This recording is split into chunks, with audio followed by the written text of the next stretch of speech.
नमस्कार। आज हम इंडियन इकोनॉमी का एक बहुत ही फाउंडेशनल और इम्पॉर्टेंट टॉपिक पढ़ने जा रहे हैं, भारत की पंचवर्षीय योजनाएं यानी कि 5 ईयर प्लान्स। देखिए, आप किसी भी कम्पिटिटिव एग्जाम की तैयारी कर रहे हो, चाहे वो यूपीएससी हो, स्टेट पीएससीज हो या कोई भी सरकारी नौकरी का एग्जाम, इस टॉपिक से सवाल आते ही आते हैं। 1951 से लेकर 2017 तक इन प्लान्स ने भारत की आर्थिक और सामाजिक दिशा को तय किया। ये सिर्फ योजनाएं नहीं थी, ये आजाद भारत के सपनों का एक तरह से ब्लूप्रिंट थी। तो आज की इस डिटेल्ड क्लास में हम इस पूरी 66 साल की यात्रा को स्टेप बाय स्टेप, एक एक प्लान को बहुत गहराई से समझेंगे। तो तैयार हैं आप सब? चलिए शुरू करते हैं। तो ये है हमारी आज की क्लास का पूरा स्ट्रक्चर, हमारा रोड मैप। हम बिल्कुल बेसिक से शुरू करेंगे कि भाई ये प्लान्स का आइडिया आया कहाँ से। फिर हम एक एक करके हर फेज में चलेंगे, शुरू के फाउंडेशन ईयर्स से लेकर बीच में आई मुश्किलों तक, और फिर उदारीकरण के दौर से होते हुए बिल्कुल आखिरी के प्लान्स तक। इस तरह से आपको पूरी क्रोनोलॉजी और कॉन्टेक्स्ट अच्छे से समझ में आ जाएगा। चलिए तो अपने पहले चैप्टर पर आते हैं, योजनाओं का एक परिचय।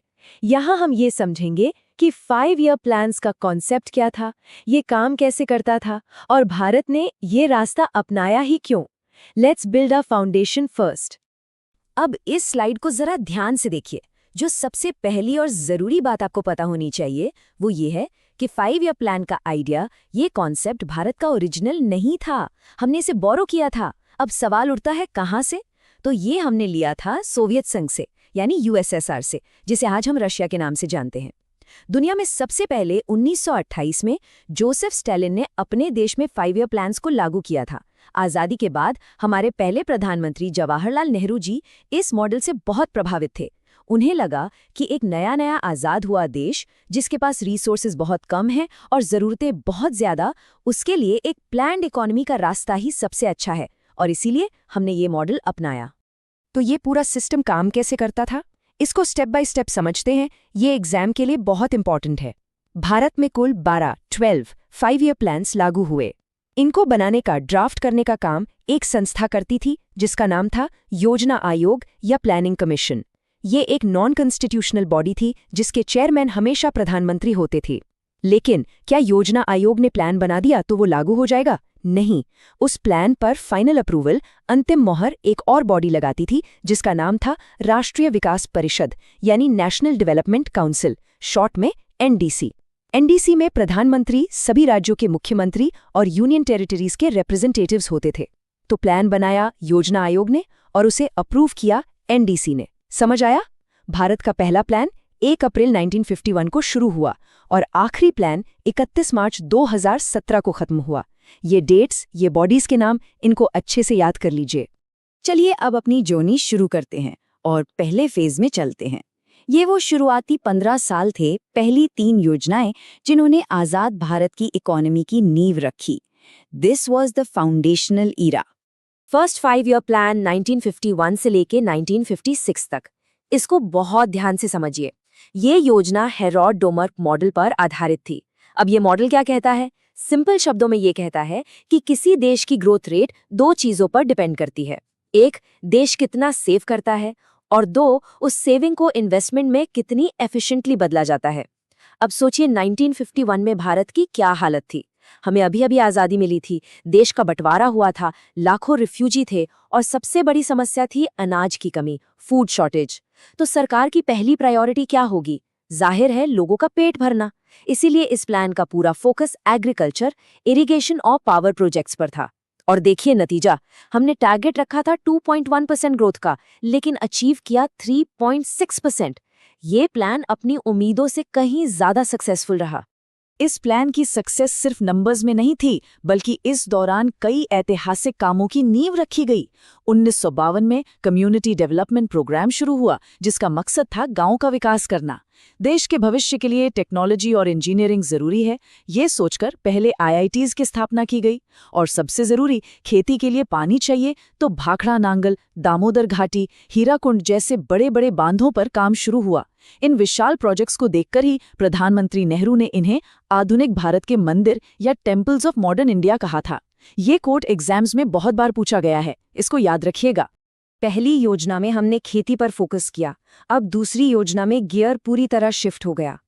सेकेंड 5 ईयर प्लान, जो पीसी महालनोबिस मॉडल पर आधारित थी, उसका मेन फोकस था हेवी एंड बेसिक इंडस्ट्रीज। यानी अब देश में बड़े बड़े कारखाने लगाने थे, स्टील के, मशीनरी के, ताकि देश इंडस्ट्रियल सेक्टर में आत्मनिर्भर बन सके। एग्रीकल्चर से फोकस हटकर इंडस्ट्रीज पर आ गया। इस प्लान का ऑब्जेक्टिव था एक समाजवादी समाज की स्थापना। इसका मतलब ये नहीं कि सब कुछ सरकार का होगा, बल्कि एक मिक्स्ड इकोनॉमी जहां प्राइवेट और पब्लिक सेक्टर दोनों मिलकर काम करेंगे। ये प्लान भी काफी हद तक सक्सेसफुल रहा। 4.5% के टारगेट के मुकाबले हमने 4.27% ग्रोथ हासिल की। दूसरी योजना में भारत में 3 बड़े स्टील प्लांट लगाए गए, और ये एग्जाम पॉइंट ऑफ व्यू से सुपर इंपॉर्टेंट है। सवाल आता है कि कौन सा प्लांट किस देश की हेल्प से बना। इसे याद रखने के लिए एक बहुत ही सिंपल ट्रिक है, एक निमोनिक है। आप सब इसको नोट कर लीजिए, भेरू, राज, दुबे। अब इसको डिकोड करते हैं। भिरो से भिलाई स्टील प्लांट, जो रू यानी रूस यूएसएसआर के सहयोग से बना, रा से राउरकेला स्टील प्लांट, जो जा यानी जर्मनी के सहयोग से बना, और दुबई से दुर्गापुर स्टील प्लांट, जो बे यानी ब्रिटेन के सहयोग से बना। भिरू, राज, दुबे। सिंपल, अब आप कभी नहीं भूलेंगे। पहली 2 योजनाओं की सफलता के बाद देश में एक ऑप्टिमिज्म का माहौल था। सरकार को लगा कि अब हम तेजी से आगे बढ़ सकते हैं। इसीलिए थर्ड 5 ईयर प्लान के लिए एक बहुत एम्बिशियस टारगेट रखा गया, 5.6% ग्रोथ रेट का। लेकिन ये प्लान भारतीय नियोजन के इतिहास की सबसे बड़ी असफलता, द बिगेस्ट फेलियर साबित हुआ। हमने टारगेट का आधा, सिर्फ 2.8% ग्रोथ ही हासिल किया। जो उम्मीदें थीं वो कड़वी हकीकत में बदल गई। अब सवाल उठता है कि ये प्लान फेल क्यों हुआ। इसके पीछे कोई एक कारण नहीं था, बल्कि एक के बाद एक आई नेशनल कैलेमिटीज थीं। 1962 में चीन के साथ युद्ध हुआ, जिसमें हमें हार का सामना करना पड़ा। देश का मोराल और इकोनॉमी दोनों को झटका लगा। 1964 में प्लान के आर्किटेक्ट प्रधानमंत्री नेहरू का निधन हो गया, जिससे एक पॉलिटिकल वैक्यूम पैदा हुआ। फिर 1965 में पाकिस्तान से युद्ध हो गया, और जैसे इतना काफी नहीं था, 1965-66 में देश में भयंकर सूखा पड़ा। इन सब संकटों की वजह से सारा पैसा और रिसोर्सेज डिफेंस और फूड इंपोर्ट पर खर्च हो गए, और डेवलपमेंट पीछे रह गया। हालांकि इस मुश्किल दौर में भी कुछ पॉजिटिव चीजें हुई, जैसे बोकारो स्टील प्लांट यूएसएसआर की मदद से की स्थापना हुई, और यूटीआई, आईडीबीआई और एफसीआई जैसे इंस्टीट्यूशंस बने। तीसरी योजना की विफलता ने देश को एक गहरे आर्थिक संकट में डाल दिया था। महंगाई बहुत बढ़ गई थी, रिसोर्सेज खत्म हो चुके थे। इस वजह से अगले कुछ साल बहुत इनस्टेबिलिटी वाले रहे, और हमें अपनी इकोनॉमिक स्ट्रैटेजी में बड़े बदलाव करने पड़े। चलिए इस दौर को समझते हैं। हालत इतनी खराब थी कि सरकार एक नया 5 साल का प्लान बनाने की स्थिति में ही नहीं थी, तो सरकार ने 5 ईयर प्लान्स पर एक ब्रेक लगा दिया। 1966 से लेकर 1969 तक 3 साल के लिए 5 साल के प्लान्स की जगह 3 एक साल के एनुअल प्लान्स चलाए गए। इतिहास में इसी पीरियड को योजना अवकाश या प्लान हॉलिडे कहा जाता है। इसका मेन ऑब्जेक्टिव था कि पहले इकोनॉमी को स्टेबलाइज किया जाए, और जो इमीडिएट प्रॉब्लम्स हैं जैसे फूड शॉर्टेज, उसे एड्रेस किया जाए। इसी प्लान हॉलिडे के दौरान भारत में ग्रीन रेवोल्यूशन की शुरुआत हुई थी। 3 साल के ब्रेक के बाद 1969 में फोर्थ 5 ईयर प्लान आया। इसका स्लोगन था growth with stability and progress towards self reliance, यानी स्थिरता के साथ विकास और आत्मनिर्भरता की ओर बढ़ना। लेकिन ये प्लान भी मुश्किलों से घिरा रहा। इस दौरान बहुत सी बड़ी ऐतिहासिक घटनाएं हुईं। 1969 में 14 बड़े प्राइवेट बैंक्स को नेशनलाइज किया गया। 1969 में ही इसरो की स्थापना हुई। 1970 में दूध उत्पादन बढ़ाने के लिए ऑपरेशन फ्लड शुरू हुआ। 1971 में बांग्लादेश की आज़ादी के लिए पाकिस्तान से फिर युद्ध हुआ, और 1974 में पोखरण में भारत ने अपना पहला परमाणु परीक्षण किया, जिसका कोड नेम था स्माइलिंग बुद्धा। इन सब घटनाओं के कारण ये प्लान भी अपना टारगेट 5.7% अचीव नहीं कर पाया और 3.3% पर ही रुक गया। अब आता है फिफ्थ 5 ईयर प्लान, जिसका एक बहुत ही फेमस नारा था, गरीबी हटाओ। ये नारा उस समय की प्रधानमंत्री इंदिरा गांधी ने दिया था। इस प्लान का ड्राफ्ट डीपी धर ने तैयार किया था, और इसका मुख्य फोकस गरीबी उन्मूलन और आत्मनिर्भरता पर था। इस प्लान के साथ एक बहुत ही इंटरेस्टिंग पॉलिटिकल इवेंट जुड़ा हुआ है। 1977 में देश में सरकार बदल गई और जनता पार्टी की सरकार आई। उन्होंने इस प्लान को अपने तय समय से 1 साल पहले 1978 में ही टर्मिनेट कर दिया। यानी ये प्लान 5 साल की जगह सिर्फ 4 साल ही चला। लेकिन कमाल की बात यह है कि अपने 4 सालों में भी ये एक सक्सेसफुल प्लान था। इसने 4.4% के टारगेट के अगेंस्ट 4.8% की ग्रोथ रेट हासिल की। अब हम 1978 से 1990 के दौर में आ गए हैं। ये वो समय था जब देश में राजनीतिक बदलाव हो रहे थे और इकोनॉमिक थिंकिंग में भी धीरे धीरे बदलाव की शुरुआत हो रही थी, जो आगे चलकर बड़े सुधारों की नींव रखेगा। जैसा मैंने बताया, 1977 में जनता पार्टी की सरकार आई। उन्होंने 5 ईयर प्लान के कॉन्सेप्ट को ही रिजेक्ट कर दिया। उनकी जगह वो एक नया कॉन्सेप्ट लेकर आए, जिसे कहते हैं रोलिंग प्लान। ये कॉन्सेप्ट स्वीडिश अर्थशास्त्री गुन्नार मिर्दल ने दिया था। इसमें होता यह है कि हर साल प्लान की परफॉर्मेंस को असेस किया जाता है और उसके बेसिस पर अगले कुछ सालों के लिए टारगेट्स को रिवाइज किया जाता है। ये एक फ्लेक्सिबल सिस्टम था, लेकिन ये एक्सपेरिमेंट ज़्यादा दिन नहीं चला। 1980 में इंदिरा गांधी की सरकार वापस आ गई और उन्होंने आते ही इस रोलिंग प्लान को ख़त्म कर दिया और वापस 5 ईयर प्लान सिस्टम को शुरू किया। 1980 का जो दशक था वो इंडियन प्लानिंग के लिए एक गोल्डन डिकेड माना जा सकता है। इस दशक में 2 प्लान्स आए, 6th प्लान और 7th प्लान, और दोनों ही जबरदस्त सक्सेसफुल रहे। 6th प्लान का फोकस गरीबी और बेरोजगारी पर था और इसने 5.2% के टारगेट के अगेंस्ट 5.7% की ग्रोथ हासिल की। इसी प्लान के दौरान 1982 में नाबार्ड की स्थापना हुई। 7th प्लान का focus food grain production, employment और मॉडर्नाइजेशन पर था। इसने तो और भी शानदार परफॉर्मेंस दी, 5% के टारगेट के अगेंस्ट 6% की ग्रोथ हासिल की। इसी दौरान सेबी और नेशनल हाउसिंग बैंक जैसे इंपॉर्टेंट इंस्टीट्यूशंस बने। ये वो दशक था जब भारतीय अर्थव्यवस्था ने हिंदू रेट ऑफ ग्रोथ के ताने से बाहर निकलना शुरू किया। अब हम इंडियन इकोनॉमिक हिस्ट्री के सबसे बड़े टर्निंग पॉइंट पर आ गए हैं, 1990s का दशक, जिसने भारत की अर्थव्यवस्था को हमेशा के लिए बदल दिया। यहाँ से 1991 के हिस्टोरिक रिफॉर्म्स की कहानी शुरू होती है। 1990-91 में भारत एक बहुत बड़े आर्थिक संकट में फंस गया। देश में पॉलिटिकल इंस्टेबिलिटी थी, सरकारें तेजी से बदल रही थीं, हमारा विदेशी मुद्रा भंडार, फॉरेन एक्सचेंज रिजर्व्स लगभग खत्म हो गया था। हमारे पास सिर्फ कुछ हफ्तों के इंपोर्ट का पैसा बचा था। इसे कहते हैं बैलेंस ऑफ पेमेंट या बीओपी क्राइसिस।